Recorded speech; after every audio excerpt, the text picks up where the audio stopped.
Hi friends, स्वागत है आप सभी का राजस्थान एग्ज़ाम्स इन 10 मिनट्स में। और आज हम लोग बात करेंगे इन वेगनर कॉन्सेप्ट की, जो मैंने बहुत डिटेल से लगभग 1 घंटे में आपको करवाया।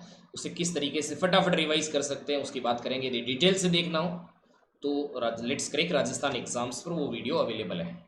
मेरे बारे में कुछ जानकारी। सुरेश ठोलिया, 10 ईयर टीचिंग एक्सपीरियंस। ये मेरा कोड है ठोलिया 10, जिसको यूज़ करके आप एनरोल कर सकते हैं। ये मेरा टेलीग्राम चैनल है जिस पर मेरे को फॉलो कर सकते हैं। यहाँ पर आपको डेली लाइव क्लासेस मिलेगी। इंडिया के टॉप मोस्ट एजुकेटर्स हैं।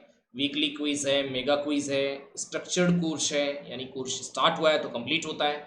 अनलिमिटेड एक्सेस, यानी आप ठोलिया 10 कोड यूज़ करके एनरोल करेंगे तो भी आप सभी के वीडियोस देख पाएंगे। और 1 ईयर के लिए आप सब्सक्रिप्शन करते हैं तो चार्जेस 7,000 है। यदि 2 ईयर के लिए करते हैं तो 8,400 है। बट यदि आप ठोलिया 10 कोड यूज़ करेंगे तो 1 ईयर का सब्सक्रिप्शन 6,300 में, 2 ईयर का सब्सक्रिप्शन 7,560 में। तो आप इतने कम चार्जेस में कर सकते हैं। कॉन्टिनेंटल ड्रिफ्ट थ्योरी, महाद्वीपीय विस्थापन सिद्धांत। वर्ड से क्लियर है कि कॉन्टिनेंट्स का ड्रिफ्ट हुआ है, यानी एक तरीके से विस्थापन हुआ है। अब ये किसने कॉन्सेप्ट दिया? तो 1912 में अल्फ्रेड वेगनर ने दिया, जो खुद एक मौसम वैज्ञानिक थे। उन्होंने कुछ अजीब चीज़ें देखी। उन्होंने देखा कि जो आपके पास में इक्वेटोरियल रीजन है वहाँ पर उन्होंने ग्लेशियर्स के एविडेंसेस देखे, यानी हिमनदों के अवशेष देखे। और ध्रुवीय क्षेत्रों में उन्होंने कोल के एविडेंसेस देखे। दो विपरीत स्थितियां हैं। विषुवत-रेखीय क्षेत्र में कोल मिलना नॉर्मल बात है, उसके एविडेंसेस नॉर्मल बात है। ध्रुवीय क्षेत्र में ग्लेशियर्स के या पोलर एरियाज में ग्लेशियर्स या हिमनद के एविडेंसेस नॉर्मल बात है, लेकिन इसकी अपोजिट नॉर्मल बात नहीं है। ऐसा कैसे हो सकता है? तो उनको लगा कि ऐसा दो कंडीशन से हो सकता है। या तो ये जो जलवायु बेल्ट है या क्लाइमेटिक बेल्ट है ये चेंज हुए हों, या फिर जो महाद्वीप है जहाँ पर आज ये है वहाँ पर नहीं रहे हों, इनका विस्थापन हुआ है। तो उन्होंने दूसरी बात के साथ गए वो, और कि महाद्वीपों का विस्थापन हुआ है। उन्होंने कहा कि कार्बोनिफेरस काल जो लगभग 350 से 270 मिलियन ईयर्स पहले था, वो एक महाद्वीपीय भाग था जो कि पेंजिया के रूप में था। इस तरीके से बीच में पेंजिया था और चारों तरफ जैसे सारे महाद्वीप इस तरीके से जुड़े हुए हैं, उनको उन्होंने पेंजिया बोला। और बाकी चारों तरफ जो ओशिनिक रीजन है, पानी वाला जो क्षेत्र है, उसे उन्होंने पेंथालासा बोला। बीच वाला रीजन पेंजिया, चारों तरफ पेंथालासा। महाद्वीपीय भाग पेंजिया, महासागरीय भाग पेंथालासा। अब उन्होंने देखा कि आगे चल करके ये पेंजिया जो है यानी महाद्वीपीय भाग, ये दो भागों में टूट गया, लोरेंशिया और गोंडवाना लैंड के अंदर। लोरेंशिया से नॉर्थ अमेरिका बन गया, यूरोप और एशिया बन गया, जबकि गोंडवाना लैंड से इंडो ऑस्ट्रेलिया बन गया। आपके पास साउथ अमेरिका बन गया, अफ्रीका बन गया, मेडागास्कर बन गया, अंटार्कटिका बन गया। इस तरीके से अलग अलग भागों में टूट गया। जब ये पेंजिया पहले दो भागों में टूटा तो नॉर्थ जो है वो लोरेंशिया बना, साउथ जो है ये गोंडवाना लैंड बना, और इनके बीच में एक सी का निर्माण हुआ, उसका नाम है 33 सी या 33 सागर। इसे ओपनिंग ऑफ 33 सी बोलते हैं। इसे ओपनिंग ऑफ 33 सी यानी 33 सागर का खुलना बोलते हैं। जब पेंजिया टूटा, लोरेंशिया और गोंडवाना लैंड में बंटा, तो बीच में 33 सी का निर्माण हो गया। यहाँ पर जो है ये जितने भी आपको कॉन्टिनेंट्स दिख रहे हैं ये सारे के सारे पहले इकट्ठे थे। इंडिया का ये वाला हिस्सा भी यहाँ मेडागास्कर के पास था, ये वाला हिस्सा यहाँ था। इस तरीके से ये सारे जुड़े हुए थे। अब देखो इनके लिए जुड़े हुए थे, इसके संबंध में इन्होंने क्या प्रमाण दिए? तो इन्होंने कहा कि जिग्सा फिट। जिग्सा फिट में ये कॉन्सेप्ट है कि आप इसे साउथ अमेरिका वाले को यहाँ ला करके आप फिट करो तो देखो ये यहाँ फिट हो जाएगा। ये आपके पास ये ग्रीनलैंड है, इसको देखो बेफिन आइलैंड के साथ फिट करो, ये फिट हो जाएगा। हमारे जैसे ये पूर्वी तट है, इसको यहाँ पर फिट करोगे तो ये मेडागास्कर के पश्चिमी भाग से फिट हो जाएगा। तो इस तरीके से उन्होंने बहुत सारे रीजन को जोड़ करके देखा। इसी तरीके से फिर उन्होंने डिस्ट्रीब्यूशन ऑफ फोसिल्स देखा, यानी बहुत सारे जो अपन ये कह सकते हैं कि निक्षेप जो मिले उन्हें फोसिल्स के, उनको देखा उन्होंने। बोटनिकल यानी जो वनस्पति के जो है वो अवशेष उन्होंने देखे। इसी तरीके से उन्होंने चट्टानों की भी स्टडी करी। चट्टाने जैसे उन्होंने यहाँ से चट्टाने ली कुछ, और यहाँ देखा कि ये चट्टाने यहाँ से कैसे मैच कर रही है, यहाँ की चट्टाने जो है इससे कैसे मैच कर रही है, यहाँ की चट्टाने यहाँ से कैसे मैच कर रही है। तो हो सकता है कभी ना कभी आपस में जुड़े हुए हों।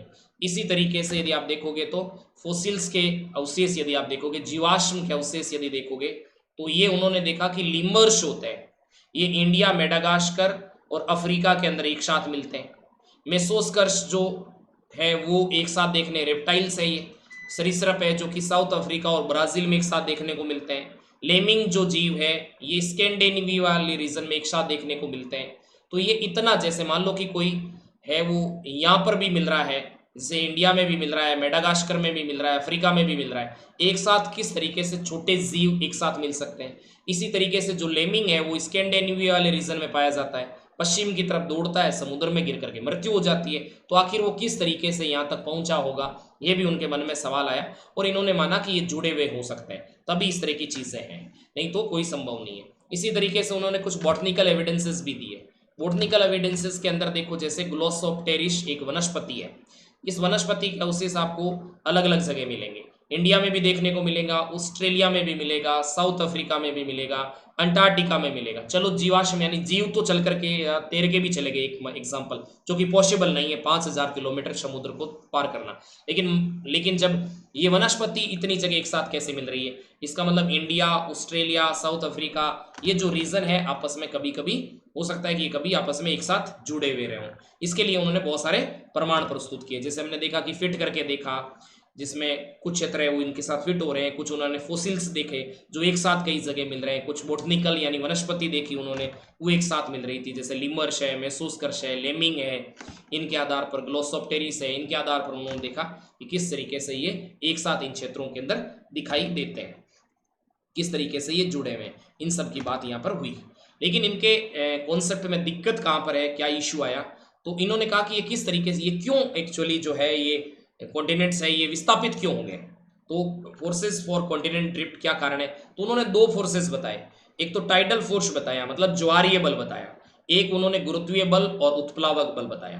गुरुत्वीय बल और उत्प्लावक बल के कारण से जो वो महाद्वीप है ये विषुवत रेखा की तरफ खिसक गए, जबकि ज्वारीय बल के कारण से पश्चिम की तरफ खिसक गए, यानी सूर्य और चंद्रमा के कारण लगने वाले बल के कारण से जो है ये महाद्वीप टूट गए और कुछ पश्चिम की तरफ चले गए। तो ये इनका क्रिटिसिज्म है कि जो है ये टाइडल फोर्स है, ये बेयोन्स फोर्स है, ग्रेविटेशनल फोर्स है, ये एक तरीके से सफिशिएंट नहीं है। यदि सूर्य का बल और चंद्रमा का बल यदि आकर्षण बल इसे रोक ले, तोड़ देता है, तो इसका मतलब तोड़ने से पहले रोक लेना चाहिए। और पृथ्वी अभी भी अपनी दूरी पर या एक्सिस पर गति कर रही है, अभी भी अपने एक्सिस पर गति कर रही है, अभी भी रुकी नहीं है। इसका सिंपल सा मीनिंग ये है कि जो है वो तोड़ने में सक्षम नहीं है, ये फोर्सेस सफिशिएंट नहीं है, और इन्हीं की कमी को दूर करने के लिए आगे चल करके प्लेट विवर्तनिकी सिद्धांत वगैरह जो है आगे चल करके आते हैं और इनकी ठीक ढंग से व्याख्या करते हैं। लेकिन और एक कमी इनकी ये भी है कि drift only in Mesozoic era, ये मेसोजोइक एरा काल में ही क्यों ड्रिफ्ट करे, या कार्बोनिफेरस काल में ये क्यों टूटा लोरेंशिया और गोंडवाना लैंड में, उससे पहले क्या सारे महाद्वीप एक जगह इकट्ठे थे या अलग अलग जगह पर ये थे। इन सारे क्वेश्चंस का जवाब जो है, या क्या इसके बाद वापस कभी ये महाद्वीप एक साथ मिलेंगे, इन सारे क्वेश्चंस का वो आंसर नहीं दे पाए। इसी तरीके से पर्वत निर्माण है, पठार का निर्माण है, ये संरचनाएं किस तरीके से बनी, इन चीज़ों का भी आंसर जो है वो वेगनर ठीक से नहीं दे पाए। तो फिर इनकी प्रामाणिकता किस आधार पर है, क्योंकि इन्होंने हमें सोचने को मजबूर किया कि कॉन्टिनेंट्स खिसक भी सकते हैं। और इसी चीज़ को आगे चल करके फिर हम लोगों ने किस तरीके से लिया, तो हमने लिया कि प्लेट विवर्तनिकी सिद्धांत में इसकी व्याख्या भी हो गई, और प्लेट विवर्तनिकी जैसे जो आज प्रमाणिक सिद्धांत है उनके लिए एक आधार तैयार करने के रूप में आप वेगनर के सिद्धांत को देख सकते हो।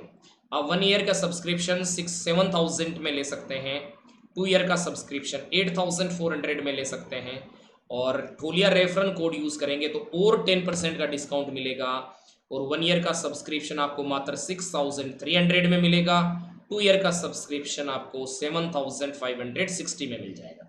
इसमें आप सारे लेक्चरर्स के वीडियो देख सकते हैं, किसी तरह का कोई इशू नहीं आएगा। कोई दिक्कत आए तो आप मेरे को कॉन्टेक्ट कर सकते हैं, इस नंबर पे व्हाट्सएप कर सकते हैं, और 10% डिस्काउंट के लिए केयरफुली इस कोड को यूज़ करिएगा। चैनल को सब्सक्राइब करिएगा, अपने दोस्तों के साथ शेयर करिएगा, रिवीजन में आपके लिए बहुत सारा हेल्पफुल होगा। बहुत बहुत धन्यवाद, थैंक यू वेरी मच।